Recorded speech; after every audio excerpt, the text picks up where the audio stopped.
नमस्कार, द जानिश अखिल में आपका स्वागत है। और आज बात करते हैं शंकराचार्य की। बहुत ही ज़रूरी टॉपिक है। और मैं शंकराचार्य ने क्या बयान दिया है हालिया समय में, या उनकी राम मंदिर प्रतिष्ठा जो प्राण प्रतिष्ठा होने जा रही है उस पर क्या राय है, मैं उसके बारे में नहीं, जगत गुरु शंकराचार्य क्यों हैं, उनकी ज़रूरत क्यों पड़ी और वो उनका कार्य क्या है, उस विषय में हम लोग बात करेंगे। और उससे पहले अगर आप चैनल पर नए हैं तो चैनल को लाइक और सब्सक्राइब जरूर करें, अपने कमेंट्स बॉक्स में राय को रखें जिससे इसको रीच मिले। शुरू करते हैं। सन 788 ईस्वी में शिव गुरु भट्ट नाम के व्यक्ति के घर में एक पुत्र रत्न की प्राप्ति होती है उन्हें, जिनका नाम था शंकर। शंकर जब 2 वर्ष के होते हैं उन्हें संस्कृत बोलना बहुत पसंद था और वो बिल्कुल निपुण तरीके से संस्कृत बोलते थे। काफ़ी कम उम्र होती है, आज के बच्चे बोल भी नहीं पाते हैं, ठीक है। इसके बाद जो है 3 वर्ष की उम्र में इनके जो शंकर हैं थे उनके पिता की मृत्यु हो गई, देहावसान हो गया। और उसके बाद की अगर हम बात करें तो 4 वर्ष की बाल्य उम्र में ही बालक शंकर को वेदों को कंठस्थ कर लिया था, 4 वेदों को। 8 वर्ष की जब उम्र आई तब बालक शंकर संन्यास लेना चाहता था, जिस पर एक रोचक कथा यह है कि जब वो संन्यास लेना चाहते थे उनकी माँ ने मना कर दिया, क्योंकि वो कहती थी कि आप घर में अकेले हैं और आपके बाद मेरा क्या होगा।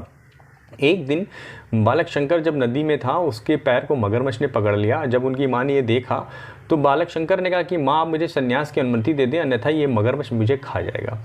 माँ घबराई थी तो उन्होंने बेटे शंकर को संन्यास की अनुमति दे दी और उस वक्त से आज तक हम उन्हें आदि गुरु शंकराचार्य मानते थे।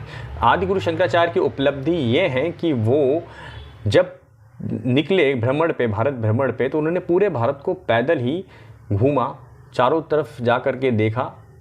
लोगों में जो अलग अलग मत थे, उस वक्त भारत में पोस्ट वैदिक काल चला था। वैदिक काल में वर्ण व्यवस्थाएं कर्म पे आधारित थी, लेकिन पोस्ट वैदिक काल जो है वो कर्म आधारित वर्ण व्यवस्था जो है जन्म आधारित धर्म जातियों में बदल गया, जिससे जो है सनातन धर्म जो आज हिंदू धर्म है ये काफ़ी जीर्ण शीर्ण हो गया था। इसके पुनरुद्धार के लिए उन्होंने बहुत प्रयास किए चारों तरफ जा करके।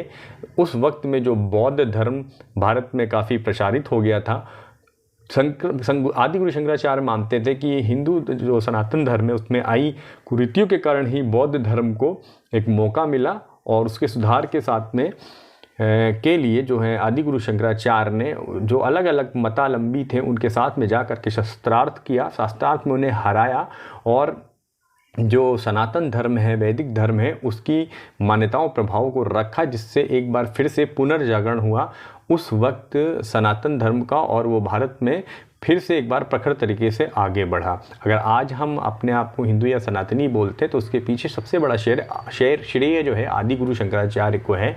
बोला जाता है कि आदि गुरु शंकराचार्य जो हैं पूरे भारत में भ्रमण करके 4 अलग अलग दिशाओं में मठों को स्थापित करते हैं, कि उसके पीछे उनकी सोच ये थी कि ये मठ जो है भविष्य में अगर भारत में भारतीयों में जो है हिंदू धर्म में कोई कुरीतियाँ आती हैं तो उनका मार्गदर्शन करेंगे, और जो आज की उन्होंने चीज़ों को सही किया है वो भविष्य में नहीं बिगड़ेंगी।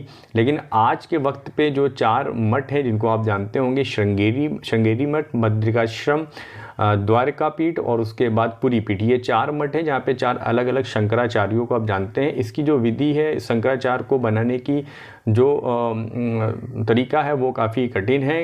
इसके लिए शर्तें ये हैं कि इनको ब्राह्मण होना चाहिए, ये रुद्राक्ष धारण करते हों, इन्होंने संन्यास ले रखा हो, इसके अलावा इन्हें चारों वेद कंठस्थ हों और अलग अलग जो ग्रंथ हैं उनकी जानकारियाँ हों। उसके बाद हमारे महान संत जो हैं मंडलेश्वर है, उसके अलावा जो काशी में संस्था है उसके द्वारा स्वीकृति मिलने के बाद ही इनको उस पद के लिए सक्षम माना जाता है और फिर वो शंकराचार्य की उपाधि उन्हें मिलती है और उन पटों का वो जो पीठ है उनका नेतृत्व करते हैं।